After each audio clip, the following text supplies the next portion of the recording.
who specialises in creative approaches to heritage. He completed his PhD at Reading University, where he was supervised by Professor Richard Bradley, and he subsequently worked with Richard on many fieldwork projects, including the excavation and interpretation of rock art sites around Loch Tay in Strath Tay in Perthshire, as well as at Copt Howe in Cumbria. Aaron has also initiated and collaborated on numerous other archaeological projects, including excavation of the rock art at Tovlaren with Professor Andy Jones and his team. And Aaron's had a long-standing association with Kilmartin and the Kilmartin Museum, who are also actually partners in the Scotland's Rock Art project. He is currently working as interpretation and engagement manager for Kilmartin Museum, and he is also an honorary fellow in archaeology at Durham University. So tonight, Aaron's talk is about the origins of Achnabreck, revealing rock art in Kilmartin Glen. So Aaron, when you're ready.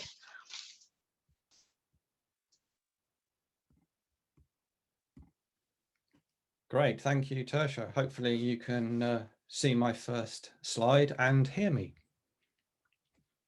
Yeah, thanks very much for the introduction and also for the invitation to speak at these events. I'm very much looking forward to watching the others. And of course, welcome to everyone who is watching.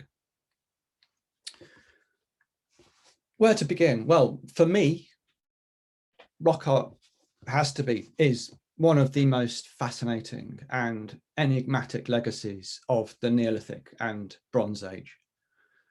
Across Britain and Ireland, there are literally thousands of sites where abstract designs were carved into rock.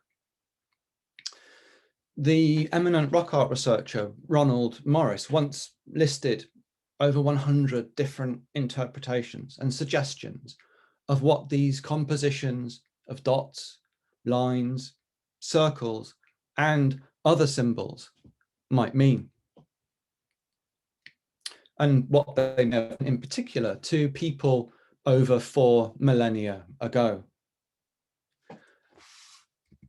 My focus today is less about defining these carvings in very prescriptive ways, but instead, what I'd like to talk about and think about is how rock art makes meaning and also how rock art makes places. Achnabreck. I first visited this amazing site. It must be 30 years ago now, gosh, 30 years ago. And I was just stunned by its scale and by its presence in the landscape. It really is an exceptional place. It's one of the most extensive and arguably elaborate rock art sites anywhere in Britain and Ireland. Its carvings include the largest motif in Scotland and also the motif with the most rings around a cut mark. As I say, there's something very exceptional happening at Achnabreck. Its context is also exceptional. It's associated with a complex of Neolithic and Bronze Age monuments centred upon Kilmartin Glen in Argyll. And these monuments include the linear cemetery of cairns that you can see in this image, but there are also standing stones, chambered cairns, and other kinds of site and structure. This area has also one of the principal concentrations of rock art in Western Europe. And here's a location of where the area I'll be talking about. One of the principal concentrations of rock art, including a number of famous sites other than Achnabreck. For example, here's Cairnban. Now, the majority of these rock art sites are what's called cup and ring rock art sites. And Achnabreck is an example of this. And here we are looking at the southern panel, or the southernmost panel at the Achnabreck rock art site. The majority of the carvings are cup and rings, And these are part of this amazing wider tradition, which extends all along the Atlantic coastline of Western Europe. But it's long been recognised that what's known as the upper north panel at Achnabreck, and that's the one at the very top right, labelled in this plan of the rock art of three of the panels, that this upper north panel features some rather more unusual motifs that don't seem to belong to this cup and ring tradition. This is what the upper north panel looks like on the ground on a bit of a snowy day. In the foreground, you can see the rock, the texture of the rock, including joints and fissures that crisscross its surface, and this outcrop extending into the distance with a view over the nearby landscape. And in the very foreground, almost in the center of the picture, you can see a number of the carvings themselves. In the very foreground is a rare carving, a double horned spiral. This is a close-up of that motif, and it was first illustrated over a century ago. There've also been more recent surveys by Ronald Morris, I mentioned earlier, and the Royal Commission on the Ancient and Historical Monuments of Scotland. And they documented not only the cup and ring marks, but also several more of these unusual designs, including spirals and open circles, which are to be found almost hiding amidst those cup and ring markings. So there's the cup and rings in the first slide, and these are the more unusual markings in the second. And what's interesting about these open circles and arcs and spirals is that they are only very rarely carved into rocks in the landscape. So where would we normally expect to see markings like these? Well, they are often associated with monumental architecture. And that's certainly the case in the Kilmartin Glen area.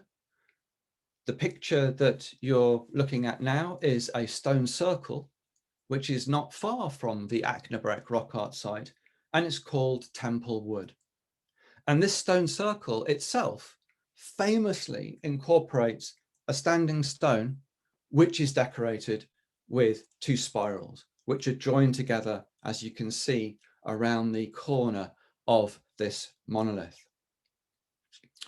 But while there are sites, particularly monuments, that feature spirals, it's really a particular kind of structure where the main associations are to be found. And this is the passage tomb. And a passage tomb is a distinctive form of Neolithic architecture. It's a chambered monument where a passageway that you can see here leads through a cairn or a mound into a central chamber. And there's often quite a difference between the size and the scale of the passage, and then it opening out into a larger chamber at the center. Interestingly, passage tombs, this specific type of monument, are not known in the area around Achnabreck. There are chambered cairns, but they are different in form and they don't contain rock art. So the distribution of monuments, passage tombs in particular, displaying spirals is largely restricted to places which are actually quite far away from Kilmartin.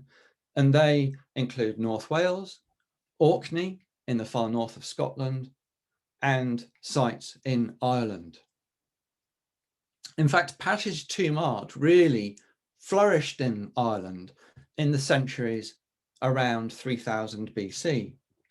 And although there's always a question over the dating of rock art in general, the sense is that the passage tomb art probably predates the majority of the cup and ring marked sites.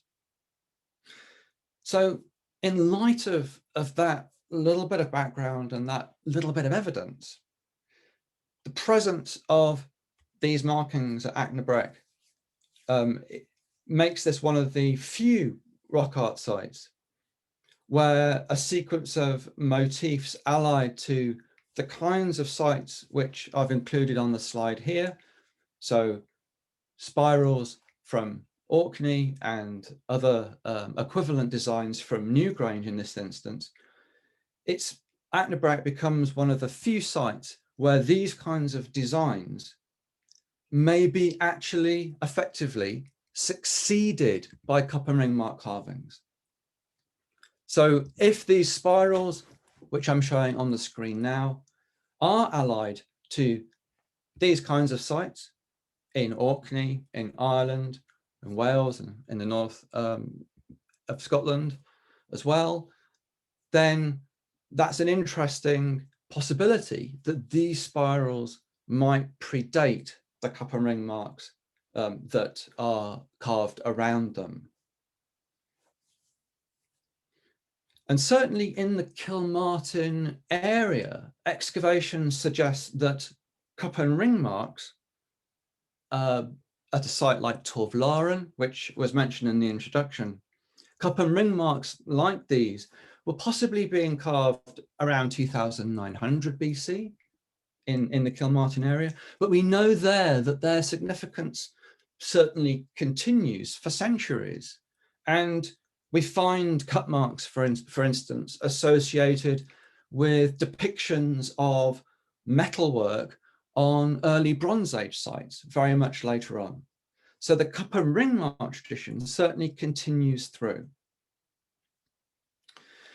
But if we're thinking about Achnabreck as a sequence of these maybe passage tomb inspired carvings, maybe then being succeeded by cup and ring markings, which then extend for a lot longer through time, we have to think quite carefully about the interpretation and the implications of that.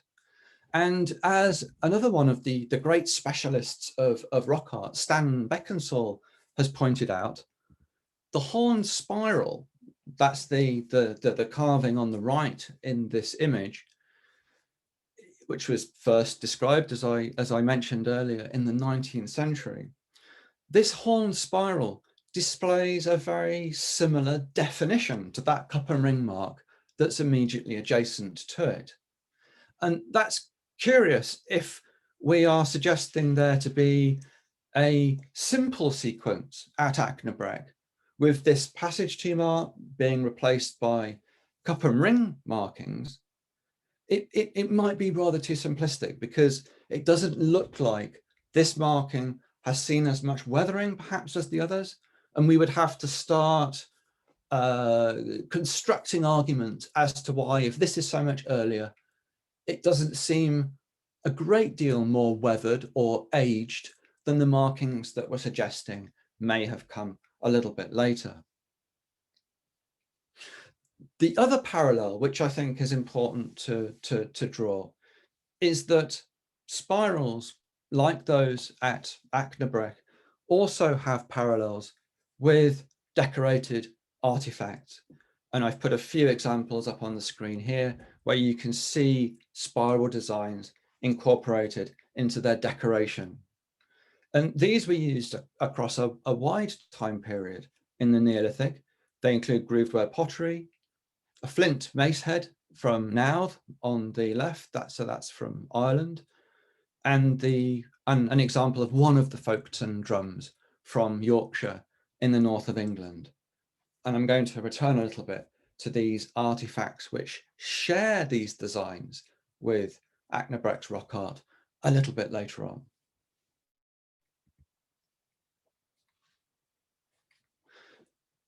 The question seems to me at this point is, having identified that there's an unusual cluster of markings at Achnabreck, what therefore might have been the connection between this place, this outcrop of rock, and the wider Neolithic world?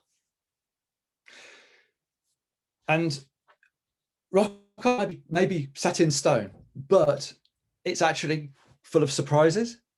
It certainly is in my experience. And some of what I'm going to be saying today actually has its origins during a visit I made to the site of many several years ago. And it just so happened, and people who visit rock art a lot and study rock art a lot will understand this, that these markings, they change according to the ambient light and how you're looking at them, the weather, whether they're wet or dry. There's a fluidity to their appearance. They're not just there equally visible all of the time. And I just happened to be at Achnabreck, staring down at the ground at these carvings, and I began to see hints of something, designs, images there that I hadn't noticed before, and I didn't recall having actually seen in the plans of the site, like the ones that I've shown already. So fortunately, technology is now on our side, and I was able, after that visit, to actually try a technique known as photogrammetry, which is able to translate those visible physical details of the rock surface into three-dimensional models. And here is an example of one of those photogrammetric models, where the site has been transposed from the rock and the landscape into the workings of a computer. So the details of the rock are examined by software and translated into this rather remarkable three-dimensional model. And after that, these models actually, I'm afraid to say, kind of sat on my Sketchfab pages where you can display rock art models that you've made. And they were there for several years before I actually got round to thinking about, oh, what was it I was seeing there, taking a closer look. And there are lots of ways of exploring 3D data. Here's another example of one of these models. And I used a combination of animating the models, the way I looked at them and viewed them. Textures, you can see this is not the natural surface of the rock. It's kind of silvery and has a luster which catches the light, makes things more visible. And also virtual lighting within the computer to enhance these digital rock surfaces. And what was fantastic was this little pilot study. It was just a little exploration, revealed at the last count more than 500 previously unseen carvings on this site. And these were carved elements. I don't mean there were 500 big cup and ring designs, but there were elements of carving. A lot of them were just simply individual cut marks. This is the plan that I produced. You're probably not going to be able to see the detail on this, but I'm going to focus in on it in a sec. It's just to remind you that these are the three panels that I looked at in any detail. There is more to Achnabreck than these three panels. Yes, it's even larger than what you are seeing here, but these were my focus for this pilot study. Now I'm going to focus again on the upper north panel in the top right of this plan. Here's the plan as we've seen before. This illustration is the existing record. And I'm now going to add my interpretation, my suggestions for what I was seeing with the photogrammetry in red. What intrigued me about this distribution of red previously unseen markings was how they focus around those unusual motifs that I've already introduced. There are cup and ring marks there, yes, but they are definitely focused around the spirals, which are themselves focused on the upper north panel of Achnabreck. I should also add that I'm tentative about this interpretation because these markings were incredibly faint. I could see hints of them on the ground in certain conditions, but it was through the photogrammetry that they became more obvious. But what I think that I'm seeing there are more examples of partial circles. If I cut out the other designs, this is just what this new survey revealed. But what I'm thinking I'm seeing through this, and it's very fragmented, are more examples of open circles and certainly arcs. They're incomplete. There's no proven spirals there as integral designs. But if you look around these markings shown in red that I've illustrated in plan here, it looks like in some places there are actually arcs which overlay one another, like things are being added successively through time. The other important detail to note is how different they are to those cup and ring markings. And like the spirals, as I've already outlined, I would suggest that these very, very subtle designs may also predate those cup and ring carvings. The final thing that I'd say is very distinctive about the designs shown in red here is, again, similar to those spirals, how unusual they are in an open air rock art context. And now I'd like to think about what might these markings tell us about the origins of Achnabreck. To consider this question, I'm going to pay a brief visit to a site in a different part of Britain. It's a unique rock art site, and it's located in the northwest of England. This is Copt Howe. Copt Howe is a group of enormous boulders. It's situated in the county of Cumbria, which is famous for the Lake District. The vertical face of the second largest of these boulders, and that's the one on the left here, is marked with a very complex frieze of carvings. And it's a vertical face of carvings. And they might be a little bit difficult to see in this photograph, but you can hopefully make out this frieze of carvings, which is predominantly distributed towards the lower half of the panel that you're seeing. But there are also examples of carvings extending right the way up the surface of this rock. Similar to Achnabreck's upper north panel, they include spirals, open circles, fragmented and overlapping arcs. And in collaboration with Richard Bradley, we did a project looking at this site. We surveyed these carvings. And this is one part of the frieze of design boulder.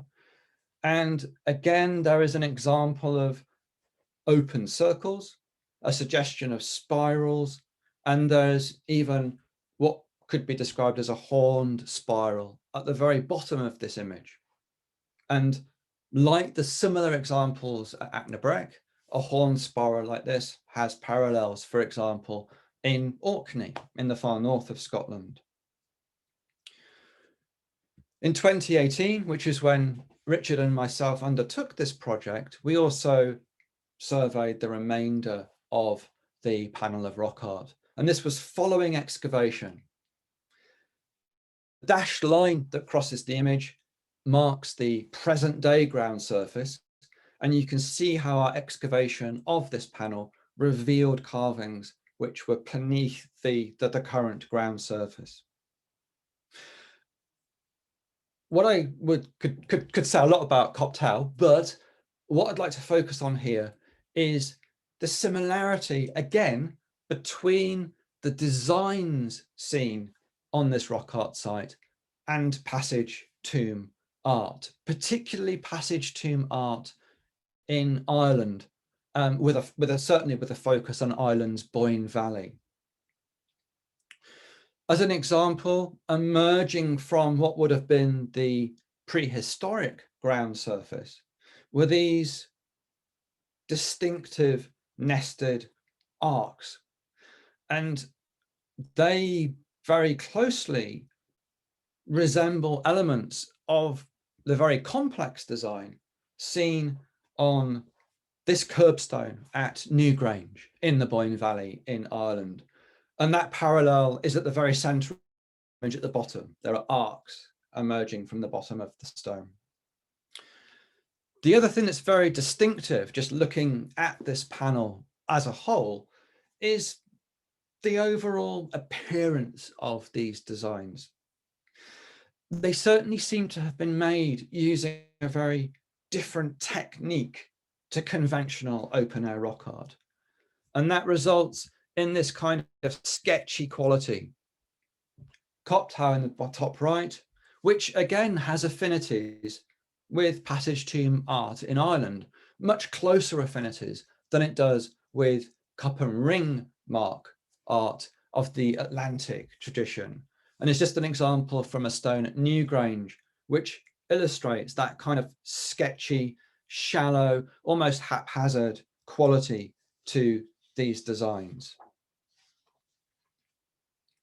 Now, while Copt Howe didn't have direct dating evidence, unfortunately, from when these markings would have been made, the creation of the art at Copt Howe surely overlapped in some way with the construction and use of sites like Newgrange and Nairth in Ireland in the centuries around 3000 BC. The affinities are so close that I think we can make that association, or at least suggest it.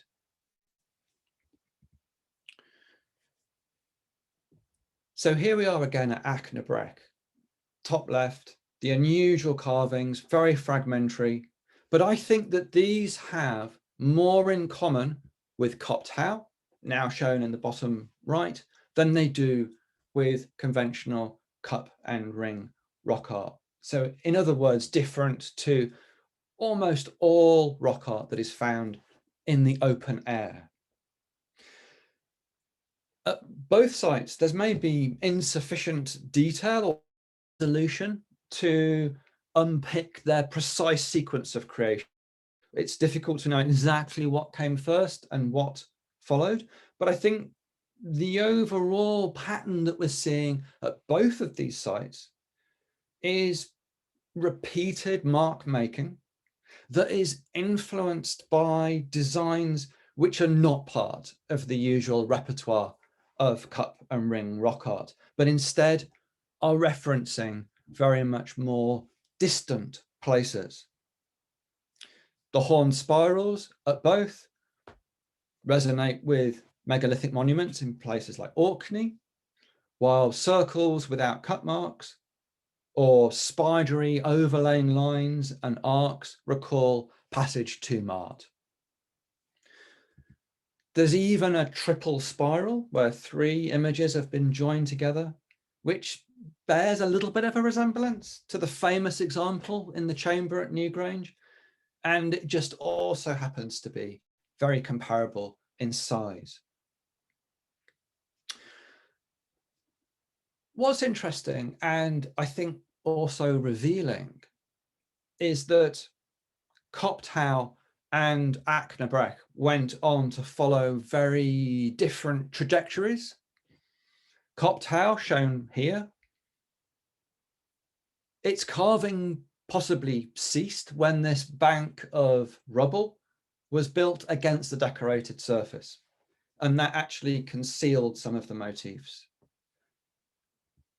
At Achnabreck, meanwhile, it seems that that upper north panel continued to be revisited, and that the final act of superimposition as a result of that revisiting seems to have been almost the imposition of these bolder designs and motifs which belong to the cup and ring tradition of Atlantic rock art. And I think the results of the earlier surveys and the results of my preliminary study suggest that these cup and ring marks almost certainly are cutting across the earlier carvings, and they are in some cases partly erasing those earlier carvings. As I say, evidence for this kind of superimposition, for this kind of combination of carvings, this overall panel of carvings at an open air rock art site is certainly unique in the Kilmartin area. And I think it actually has very few wider parallels beyond. And I think that becomes particularly evident if we compare the upper north panel seen here with another one of the sites in the Kilmartin area, a site like this, which is Ormaig. And this really highlights those differences, I think.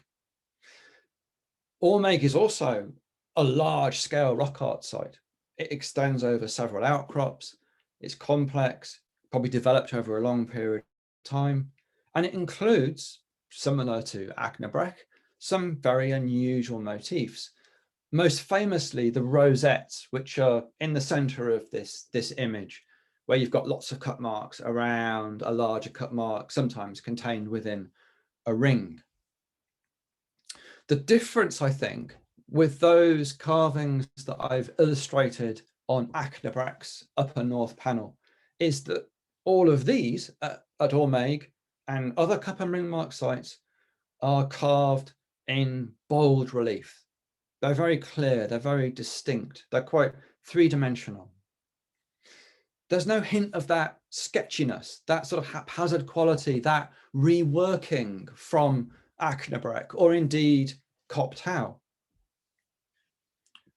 Panels like this one at Ormaig might have been created over long periods of time, but the motifs juxtapose one another. They're side by side, and rather than being overlain, there's a sense that they are maintaining a much more coherent, if that's the word, composition. The carvings, they might sometimes join together and be linked, but they don't obviously overlap or erase one another. And that's in some contrast to Passage to Mart, particularly Passage to Mart in Ireland, where superimposition and reworking of carvings is almost a hallmark of Passage to Mart, particularly in the Boyne Valley of Ireland. Many carved stones I've illustrated too that I've had pictures of from Newgrange, but the same is true at equally large site at Nath. They display complex sequences of overlay and reworking. And it's kind of interesting that some interpretations of these sequences, which are predominantly within these monuments, identify sequences where haphazard and sketchy designs are overlain by bolder and more sculptural ones. And I'm wondering whether elements, at least, of these practices of mark making were shared between the Boyne Valley, for example, and Achnabreck on the west coast of Scotland. And if there was some sharing of these practices, could that help us to explain those layered images and that superimposition on the upper north panel?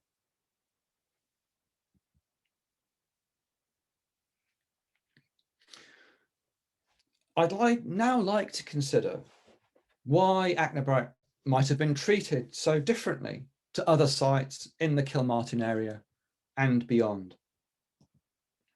Why did the markings in this location and on this particular sheet of rock appear to reference distant traditions of monumental architecture? And I wonder if Copt Howe again can offer some insights. Seen here being excavated, this enormous group of boulders was formed by natural processes. But those natural processes just happen to have reproduced certain qualities of passage tomb architecture. The boulders are clustered around a natural glacial mound, and the largest are separated by a wide crevice. Here it's got a wall in it now, but there's a wide crevice separating it, and observers facing the main panel of carvings will see the setting sun at the midsummer solstice framed through this portal. And I think that this place might therefore have been auspicious in the Neolithic mind, because it encapsulates the kinds of experiences which also underpin the significance of passage tombs, a number of which were also oriented upon the sun at important turning points of the year. In this way, those Copt Howe boulders could be described as a kind of architecture in their own right, but it's not architecture that's been constructed. It's rather been found and then embellished. I wonder whether Achnabreck might have attracted similar connotations. Sometimes I could spend so much time staring down at rock art that it's easy to forget the context within which carvings were made. It's easy to overlook the place which is Achnabreck itself. This outcrop is one of the largest to have been decorated anywhere in Britain and Ireland. When it's approached in any direction except for the north, the rock, as can be seen in this photograph, emerges quite steeply from the ground, and it creates the impression almost of a great mound or even a cairn. And like some monuments elsewhere, and similar to Copt Howe, there's also a relationship between Achnabreck and the movements of the sun. This image shows a series of pictures taken during the course of the day near midwinter, and it shows the winter sun crossing the sky to the southwest in a low arc. And what's interesting is when you see the sun moving across the sky from the location of Achnabreck, it frames the mountainous island of Arran in the distance, and also the light is dramatically reflected from the waters of the loch below. The entire outcrop at Achnabreck is also fortuitously oriented northeast to southwest. And those directions are reinforced by the natural joints and fissures which cross the rock surface in linear lines. And this means that the midwinter solstice, the whole site, the outcrop itself, is aligned with that winter solstice setting sun. Now, in the modern world, we attribute the origins and arrangement of rocks and boulders in the landscape to geological processes. But it seems that maybe this rigid separation between nature and culture might even be a bit unhelpful when we're interpreting rock art. And thinking back to Copt Howe from earlier, perhaps Achnabreck is not a built monument, but it is monumental. And in the Neolithic mind, might there have been an equivalence between some of these qualities that I've highlighted and those distant chambered tombs, which might have inspired this site to be decorated in such idiosyncratic ways? There are wider parallels. The great dome of decorated rock at Routing Linn in Northumberland. And it's interesting that when passage tomb motifs are found in the landscape at other sites, they're in incredibly unusual locations, like the spirals at Morwick Cliffs on a river in the north of England in Northumberland, or these remarkable carvings at Ballochmyle in Ayrshire in Scotland. But keeping the theme to Achnabreck, is it possible that the periphery of this rock could equate in some way with the outer curbs of built monuments, such as passage tombs? It's certainly striking that the cup and ring markings which embellish Achnabreck's southern panel, photographed here with the winter shadow of myself cutting across the rock, this southern panel can be easily viewed by an audience who are gathered around the edges of this great domed outcrop. And that contrasts against the upper north panel. And that's on the skyline here. It's on a natural platform which is raised above and separated from the lower ground by steep and almost impassable slopes. So people gathered around the edges of the rock here would see anyone standing on the upper north panel, skylined, set against the sky, but the carvings themselves are both inaccessible and they are concealed when viewed from outside of the outcrop itself. And this reinforces a sense of almost separation and secrecy. Now, to our eyes, Achnabreck might appear as a solid mass of stone whose interior is inaccessible because there's no physical means of access. There's no megalithic chamber. So if we're drawing that parallel, how might that work? And I do wonder if in the Neolithic mind, there may have been other ways of entering into the rock itself. And if you walk from the more accessible panels towards that upper northern panel, you have to negotiate a large rock sheet, which is marked with these nested circles and converging grooves. And they are surprisingly reminiscent of tunnels leading into the rock.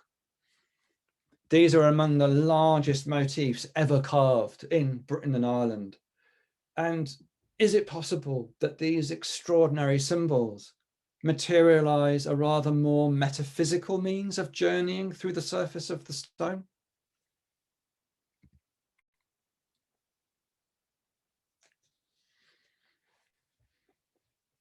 At the beginning of this presentation, I said I was going to consider how rock art makes meaning. While there are no exact parallels for the unusual sequence of markings seen on Achnabreck's northern panel, many of these appear to reference images which are associated with far-flung monumental architecture. So not only is it the designs themselves that are being reproduced, but the context in which they are appearing was changing. And similar to Copt Howe, Achnabreck perhaps evokes some of those experiences, those qualities of passage tombs, but it's not precisely reproducing their architectural context. And perhaps there's these inherent ambiguities in this location between natural place and monument. Perhaps they presented a circumstance within which the design and situation of these rock carvings was being renegotiated in some way in prehistory. This panel, the upper north panel, is unique because it's capturing successive episodes of carving. And that suggests that the meaning of these designs was changing, or perhaps it was even being challenged. And the final edition takes the form of copper ring markings, a number of which cut across the older designs. Might Achnabreck in some way have been a place where the creation of rock art in the landscape was somehow being worked out in the centuries after, say, around 3000 BC. I also said that rock art makes places. And the outcrop itself has monumental qualities, including the alignment towards the winter sunset. And over time, these various rock sheets were transformed into a kind of spatial narrative between the motifs and the contours of the rock itself, which I think remain tangible even to this day. And the upper north panel may have been a focus throughout this process because it offered a raised platform and it catches the light at the very end of a winter's day. And I've recorded a sequence as the light changes at the winter solstice. And this is a view looking down onto the upper north panel. And I took a series of photographs as the sun was setting. And as the shadows lengthen, you can just see this happening here as I move through. Successive mark making is progressively revealed. The cup and ring markings are certainly the first to be highlighted, but as the sun lowers nearer to the horizon, the fainter spirals then begin to catch the light. And even in the final moments towards sunset, those very ephemeral designs become more visible than they are at any other time that I've seen.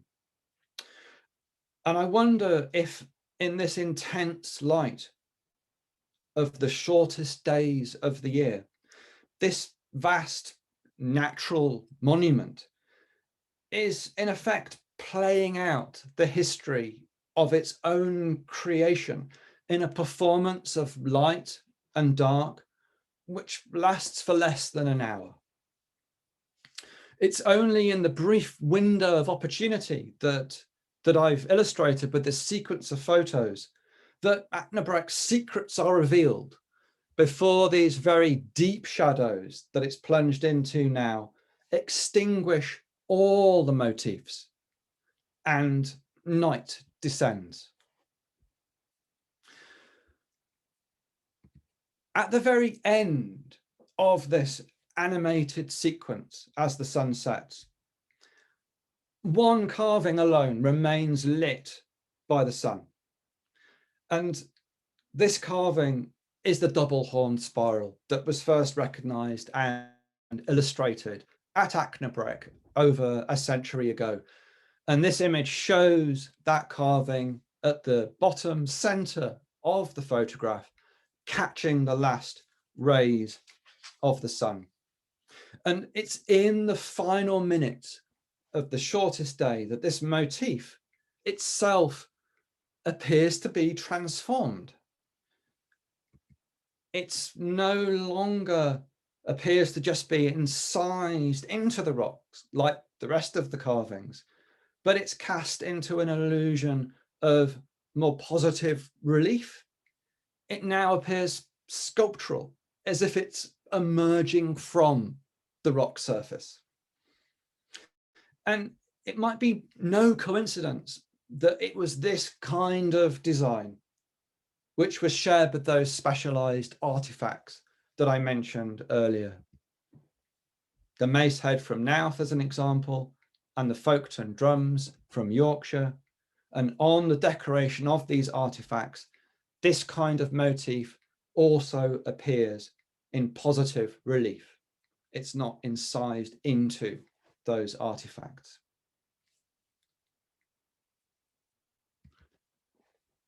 To pull things together,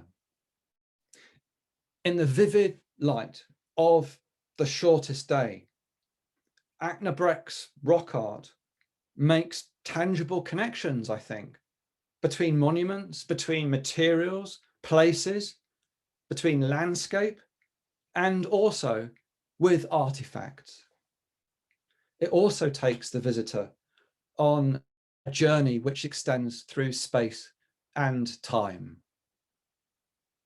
And that's where I'm going to end. Thank you so much for listening. And thank you, Aaron, so much for such an absolutely fascinating talk, and lots of virtual applause from our huge and fascinated audience here tonight. That was wonderful and visually stunning, as your talks always are. And I think we've had a glimpse of what we've all been missing over the last few months of lockdown. And I think you've really inspired everybody to want to get out into the field and look at rock art again as soon as we're able to. So thank you very much. That was absolutely wonderful. Really interesting. So, are you okay to take some questions? We've got quite a lot of questions coming in, and just a reminder perhaps to people who joined us after the introduction, if you have questions for Aaron, please can you post them in the Q&A box and not in the chat box. Thank you. Okay, so Aaron, let's go. Sorry, just going from this in chronological order in which they were asked, if that's okay. So first of all, we have a question that it's well known that outside Scotland, Wales and Ireland and Galicia, we may find exactly the same patterns in Switzerland, the Western Alps and Sardinia. So any suggestions? Any suggestions? As to why? Yeah, I have suggestions, but I'm also aware at the same time that there are lots of theories about rock art, its meaning, its origins, and its appearance. I suspect with these kinds of designs in all parts of the planet. I think one of the things that we can't ignore is that we are looking at fundamental geometric shapes. The circle, the dot, the line, they are elemental building blocks, are they not, of visual culture. Some of the earliest art ever discovered uses these basic forms. To go one stage further, perhaps these kinds of designs also have affinities with qualities of the natural world which are important. Obviously, the sun and the moon, our very own eyes, are all circles that we encounter in nature. So there's lots of interpretation, certainly for Britain and Ireland, that these shapes could specifically relate to things like star constellations or the ripples caused by drops of water falling into a puddle or a lake.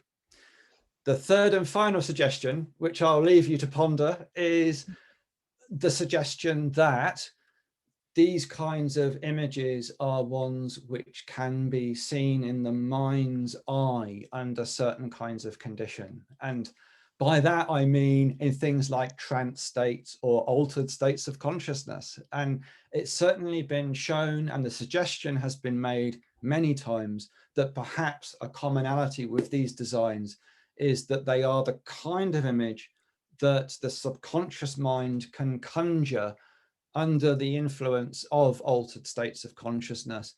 And they could be induced by listening to music, by dancing a lot, by imbibing various substances, or in my personal experience, standing up too quickly and getting dizzy. And I've certainly seen plenty of arrays of cup and ring marks when I've banged my head.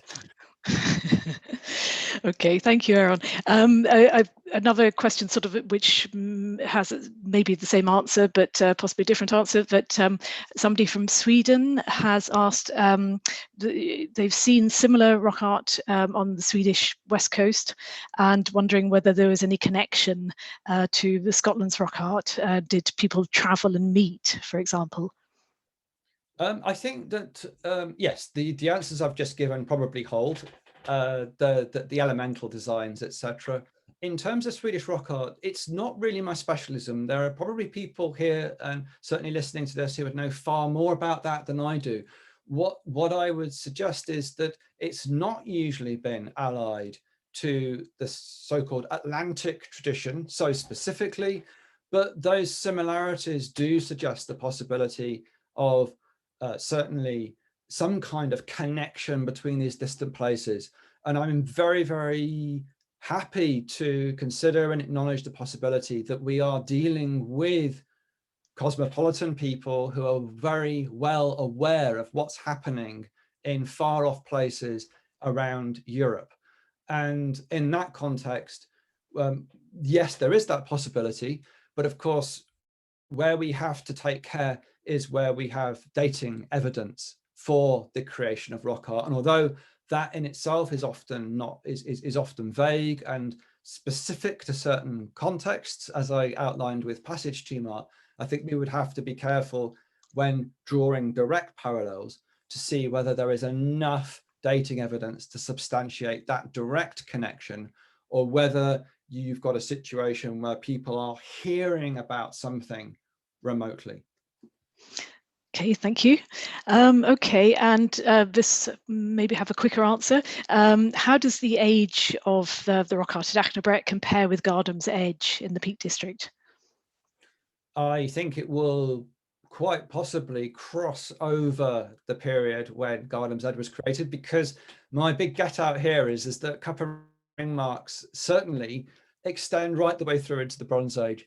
So it's I would say that Gardham's Edge, if my recollection of the site is correct, is going to overlap with that part of Achnabreck, if the sequence at Achnabreck is as I'm suggesting it might be, whereby the earlier designs, which may have more of an Orkney or Irish influence, are being replaced by that more general cup and ring mark tradition. I think that's probably where Gardham's Edge more closely belongs. Okay, thank you. And why are there so many examples of rock art in Kilmartin? Oh, that's a really good question. How do I know, Tertia?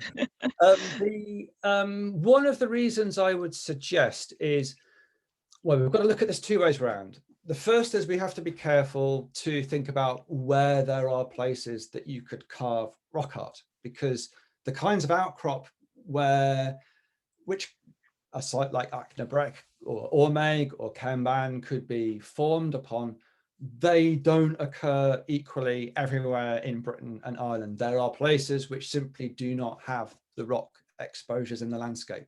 That's the first thing. So Kilmartin very definitely does, and it has a geology which enables those carvings to survive, which is another important element to this answer, because there's a possibility that in, say, other parts of Britain, which don't have those very hard metamorphic or volcanic rocks, that there may have been rock art incised, or we know there are examples of rock art incised into chalk or other softer materials like limestone, and it just has weathered away. It's gone. We no longer can see it. But I think a more constructive answer, if I may, is that I think Kilmartin Glen and the area of Argyll where this rock art is focusing is simply a special place, and becomes increasingly significant to prehistoric people throughout time. It has early origins right back in the Mesolithic and with hunter-gatherers, and it has early Neolithic activity in the form of a particular kind of chambered monument, but it really starts to get going at this time, probably around 3000 BC, which is when I'm talking about with Achnabreck in the presentation. And I think what's happening is that you're seeing influences from a very wide number of places. And that's possibly because Kilmartin is at a major crossroads on routeways. And I mentioned in an earlier answer about this idea that these people are not living as isolated communities. They're actually more cosmopolitan, they're aware of people in other places, and indeed they are traveling to distant places and bringing back not only materials and artifacts, but also ideas about those places. And if we look at where Kilmartin is located in relation to the really influential sites, which seem to be impacting the development of Achnabreck.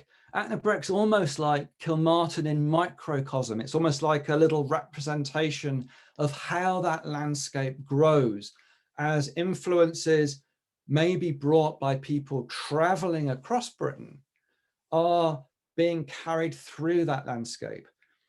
It's a place which is accessible from the sea. It's a place that's a kind of a shortcut if you're traveling from the Irish Sea up to the west coast and the Atlantic. It's poised on the major valleys that lead through the Great Glen up to the northeast of Scotland, where Orkney is located. So if you start to join these dots and look at the influence of major centres like Yorkshire, Cumbria, Ireland, Orkney, Kilmartin is in the middle of where all those ideas and influences converge. And of course, as Kilmartin becomes important, it becomes influential in its own right, and those echoes ricochet back and start to affect those other places too. Great, lovely explanation.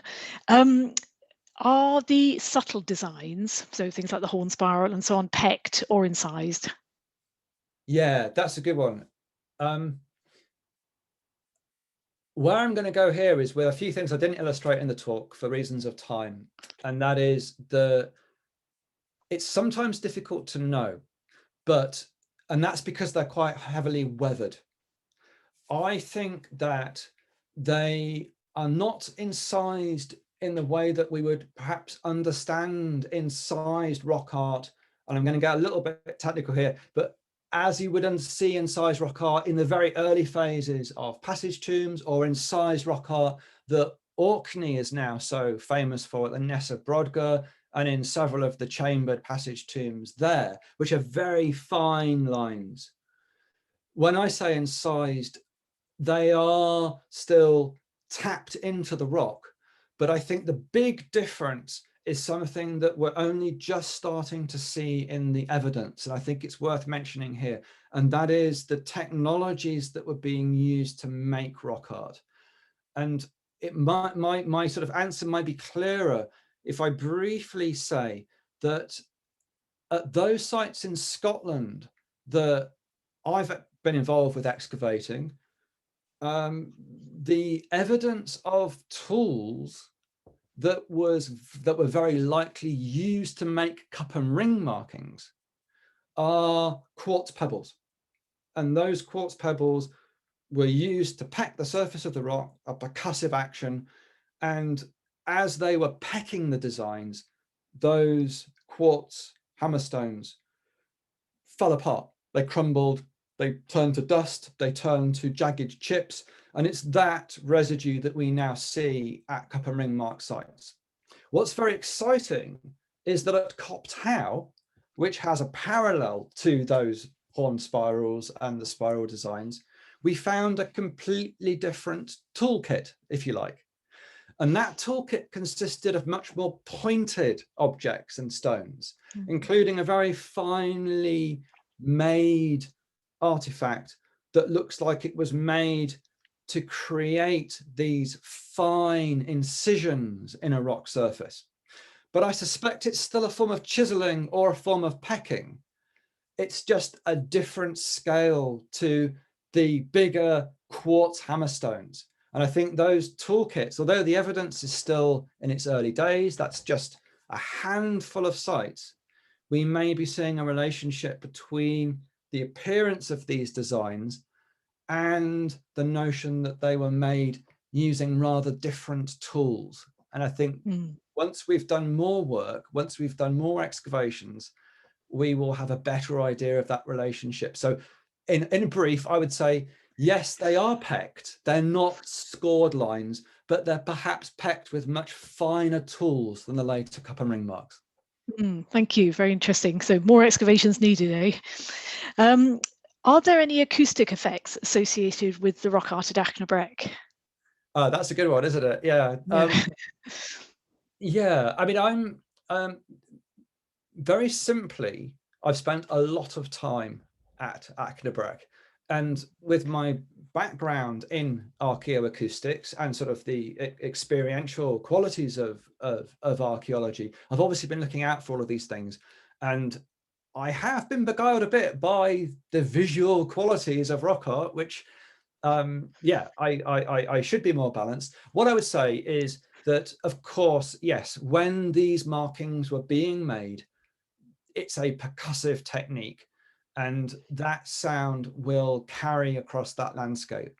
Achnabreck is in a raised location. I've not tested this. It's not something that I've done as experimental archaeology, but Achnabreck is in a raised location on a low hilltop overlooking a valley. And I suspect that that act of hammering at this rock, which is a tough rock, it's epidiorite, it's difficult to make markings into. Some of these designs are very large indeed. It's going to take time. And if you had multiple people working there, you're going to have that interaction between those percussive sounds. And it's quite interesting. There's a few avenues you can go down with rock art to sort of think about which motifs or carvings are larger, which would have taken longer to make, and how would that express itself in terms of what you would hear if you were listening to the making of that site. What I would say as well is that I think it's all about this performance. And if markings are being made towards the edges of that rock, and they are almost all cup and ring marks in those locations, as far as we know, then any aspect of that experience, whether it's the sound or watching the performance happening, watching the markings being made, if it's quartz hammerstones, that whole essence of dust and sparkling material which starts to coat the rock surface and certainly coats the people making it with a sparkling dust material, that would all be happening. But the difference between the locations on the rock, I think, is very interesting. And it may be the case that, obviously it's not something that we explore at all in the present day, but it could be simulated, is that carvings being made on the higher parts of the rock, you could hear people making it, but you might not be able to always see those people because they're obscured by foreground. So there's something interesting to look at there. And the other thing is that some of the surfaces are certainly steep and solid enough that if you have activities taking place around the edge of that rock, certainly in a different landscape, where there's less kind of modern vegetation intruding upon it, you're going to get echoes of those activities happening, which are bouncing off the outcrop itself. Lovely. Okay, we'll move away from Achnabreck quickly to Copt Howe. There's a question about, was the rubble at Copt Howe carried in? Do we know the source, and is it organised like the placements of quartz cobbles at passage graves? It's by no means as curated or as organised. No, I think what Copt Howe, we thought that there might be more associations with rock types which are very important and special to Cumbria, and much earlier than Copt Howe, that region was very significant as a source of stone in the early Neolithic. And we wondered whether we might find examples of that material from stone quarries nearby at the site itself, deposited around it, kind of in the manner of passage tombs. And we just simply didn't find that evidence. There was no sense of the patterning you find around the large passage tombs in the Boyne Valley, where you get these amazing arcs of deposited stone. Unfortunately, nothing as spectacular as that.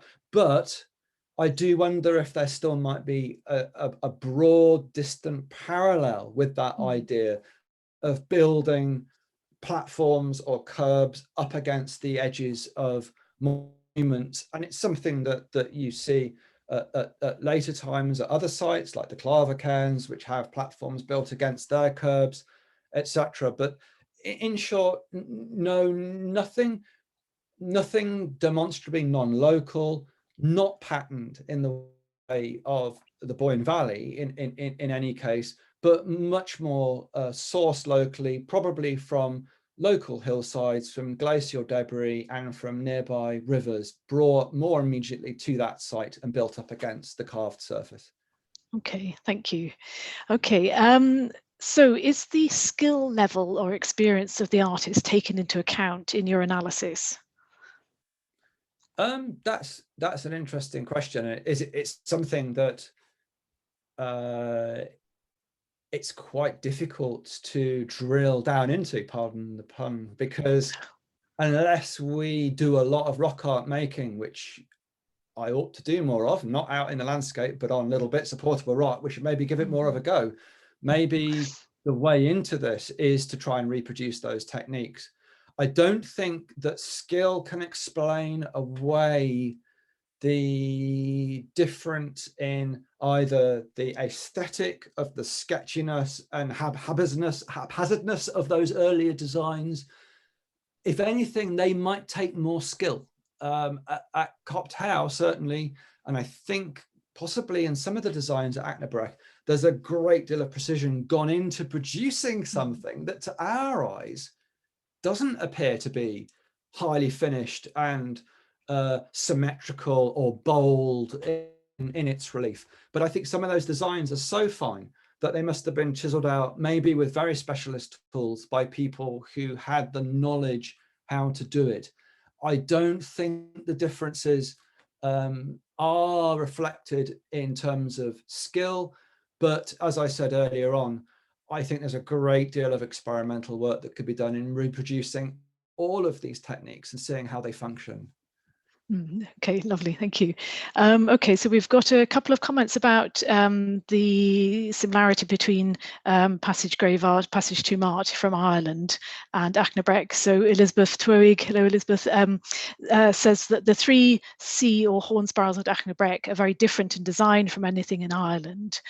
See how two have added curvy linear features, but not incorporated like in Boyne Valley. Okay, that was more of a comment than a question. And then a question which says, suggests you might look at sites like Millin Bay and Clover Hill in Ireland. Just as Achnabreck and Copt Howe are unusual as rock art sites, there are passage tomb sites in Ireland that are also unusual. And the person suspects that your overlap might be found there. So again, more of a comment than a question, but you may want to comment on that. I'm making notes, actually. This is great. Yeah, I totally agree. Let's start with the first comment. Yeah, horn spirals I would associate more with Orkney than with Ireland, and the Westry stone I illustrated in this talk, and there's also Edi Mance, the stone there, as another example of a horn spiral. So yeah, I totally, that's almost my point, is that Achnabreck is a coming together of influences. And the same with Copt Howe. Copt Howe seems to have a lot of affinities with that kind of earlier, you could say the depictive kind of style in Passage to Mart, and the spirals, but it also has horn spirals as well. And I'm just thinking that we're seeing a convergence of different traditions in these places. And that's what kind of interests me, I guess, is that you might have these influences coming from diverse areas. The point I think I'm interested in, I've just put it out there as an idea, is whether it's actually the practices of mark making which are the important thing here. And that while there are these affinities, the sort of haphazard sketchiness, spirals, with Copt Howe and Ireland, and maybe little bits of Achnabreck and Ireland or Orkney, and it's less the horn spirals. I'm thinking more about, further work needs to be done, further analysis, but the photogrammetry that I've done, that I've included in this talk for the first time, that's very fragmented. That just doesn't seem to be the horn spirals. It looks like it's much more the overlapping, crisscrossing arcs, which again, I wonder is maybe more akin to these earlier phases in Passage to Mart, rather than the sort of the bold plastic kind of style as it's known that comes later. Millin Bay, I totally agree, and Copt Howe is interesting because it's in the midst of a whole series of, I say the midst, it can be drawn together alongside a whole series of Cumbrian monuments, which also have Irish affinities. And there are sites in other parts of Cumbria, not far from Copt Howe, which have very, very close resemblances to Millin Bay. And yeah, absolutely, these connections. For brevity, I left out a lot of these links because I could have drawn more links, but I'm also thinking what's going on, say, at Morwick, which you'll be familiar with, Tertia particularly, with the river cliffs there, where there's a lot of horn spirals going on. How does that link in with this idea? Is it about exactly where the origins of these designs? Are people making marks at Achnabreck or Morwick or in Cumbria, thinking, oh, I'm borrowing this from Orkney, I'm borrowing this from Ireland? Or are these more about more fluid memories and influences? I think we have to kind of be careful that we don't kind of see people in prehistory as having our resources, that photographs to compare, or nice photogrammetry to match up and align, or nice publications with illustrations that they're taking, and oh, we'll have one of those, we'll have one of those. I think we've got to see this as sort of, it's a more fluid process.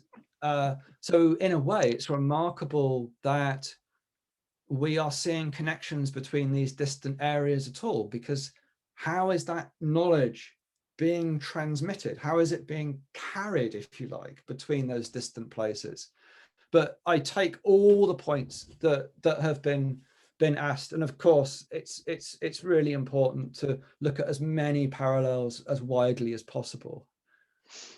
Okay, thank you. And there's a huge discussion to be had there, and I'm sure Joanna has a lot to say on this topic as well. I would like to hear Joanna's input. Maybe this isn't the time or the place.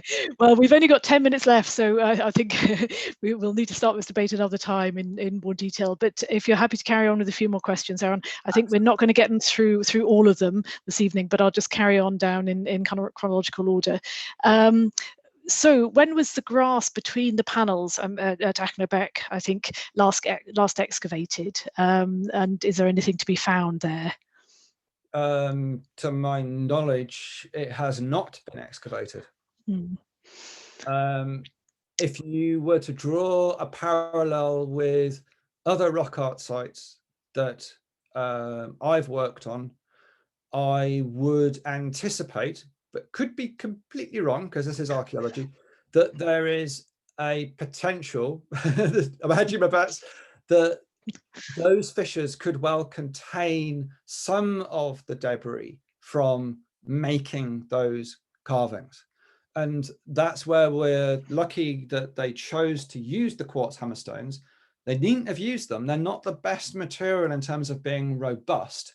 In fact, it's very interesting they did use them because they fragment during the creation of cup and ring markings. The experiments that have been done, that's what they very much suggest. And at a number of sites, these fissures trap and preserve the debris from the hammerstones that are fragmenting as they're being used to make the cup and ring markings. But the reason why I'm hedging my bets is because the project that you mentioned earlier that was directed by Andrew Jones investigated two parallel sites. One was Torvlaren, and that was predominantly the Southampton University project, but it also investigated Ormeig, which was in partnership with Kilmartin Museum. And what was interesting at Ormeig was there you had a big complex rock art site with fissures that had never been excavated. And obviously lots of rock art has been made.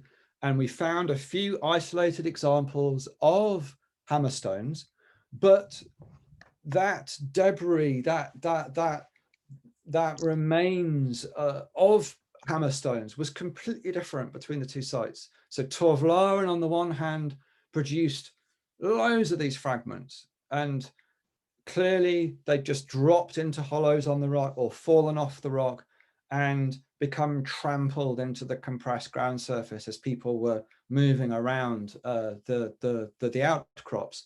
Whereas at Ormeig, which the same project investigated, you didn't have that amazing amount of debris at all. And the same was true on Ben Lawes, where I worked with Richard Bradley. Some of the rocks there that were carved had enormous amounts of quartz, probably hammerstone debris, around the edges of the rock and in the fissures, and even bits and pieces like Torvlaren of materials like flint, which we don't entirely understand its relationship to making rock art, but it does turn up in these fissures. But again, at Ben Lawes, some of the rocks had the debris and other rocks had much less, or it appeared that the rock, that the debris had almost been organized in some way, which is a bit of a strong way of putting it. But if these rocks were cleaned or swept in some way to remove this sparkling dust and material that would have covered them upon their creation, it seems that that happens slightly differently at slightly different panels. That's why I'm giving the answer, because I can't say that this is a universal thing, but fingers crossed, the signature of the rock art makers might survive in fissures at these kinds of sites, and that's where we can find it if we look. Wouldn't it be nice to excavate at Achnabreck and Routing Lynn and many other places? Well, could there have been timber monuments at the rock art panels? Quite possibly. So few have been excavated that we have very little evidence, but just to evoke Torvlaren again, which is not far from Achnabreck, it's in a parallel valley to Kilmartin Glen. The Torvlaren rock art site did produce the post holes, and they weren't gigantic in size, they were quite modest, of what looked like a small timber built circle or enclosure, which did produce radiocarbon dates, which date to the Neolithic, and it could be associated with the creation of the cup and ring markings. Now, the dating like that is always subject to question, it's always subject to probabilities, etc. So there isn't an enormous sequence of evidence, but I think there is sufficient to say that yes, it is quite likely at that site there was an immediate association between something made of timber and the stone outcrops themselves. And of course, if you look more generally in the Kilmartin landscape, there is very substantial evidence for timber monuments in Kilmartin Glen that, while they're not in immediate association with cup and ring mark sites, they're very much a part of that monumental landscape. Yeah, thank you. Okay, I'm very aware of time moving on, so if you're happy just to answer one more question, because I think we've got another 35 questions still to go, so I think we're certainly not going to get through them all. So my apologies to people if we've not had time to pose your questions. So do the designs at Achnabreck bear any relation to the natural fissures and cracks in the rock? Yeah, absolutely, they do. And back to Andy Jones's work, yeah, absolutely. Statistically significant correlations between certain kinds of design and the natural features on the outcrop. So you could give a whole talk on this, couldn't you? Yeah. I'll try and summarize it by saying that yes, the natural fissures, joints, etc., are incredibly significant. I think that we need to think about those in the same ways that I was describing the entire outcrop at Achnabreck, in terms of breaking down this division between the natural and the cultural. And if you live in a world that predates significantly the history of our scientific understanding of the world, then how do you explain what a rock is and the markings are upon it? And if those markings happen to align on the sun at special times of the year, or if they fortuitously, naturally evoke other kinds of rock art even, I didn't go into this, but of course, some of the earlier rock art that is incised, as we talked a little bit earlier in the questions, is much more linear. And some of these rock art sites have linear fissures crisscrossing their surfaces. Some of them have zigzags naturally defined in their geological matrix. Now, how would people who didn't have that natural history, modern understanding of what a crack or a fissure or a joint in a rock is, how would they have interpreted the markings that looked a bit like rock art? Maybe they saw them as markings left by earlier people, or maybe ancestors of some kind. So there's that side of it, which is a whole discussion in itself. But yes, certain shapes of fissure, certain shapes defined by those markings on the rock are very definitely associated with the placing, the composition, and the decision of which designs are being made in those locations. Thank you. That was a lovely answer, Aaron. Dot on 7 o'clock as well. So just to say once again, thank you so much. That was a fantastic talk, and you know, a lot of questions there thrown at you. So thank you very much for all your really informative answers and for all your beautiful, beautiful photographs. And just to say thank you everybody for listening to our first webinar. It's been great to have you here, even if we can't see you, to know that you're out there. And just a reminder as well, if you'd like to join us again, we'd love to see you at our next webinar, which is in a month's time at forget the date, Monday the something of February, and this will be Evan Lamb from University College Cork, who will talk to us about the significant recent rock art discoveries in Kerry in Ireland. And you can find all the details about that talk and how to register on our website, on our events page. So thank you, Aaron, again, and good night, everybody. Thank you for joining us.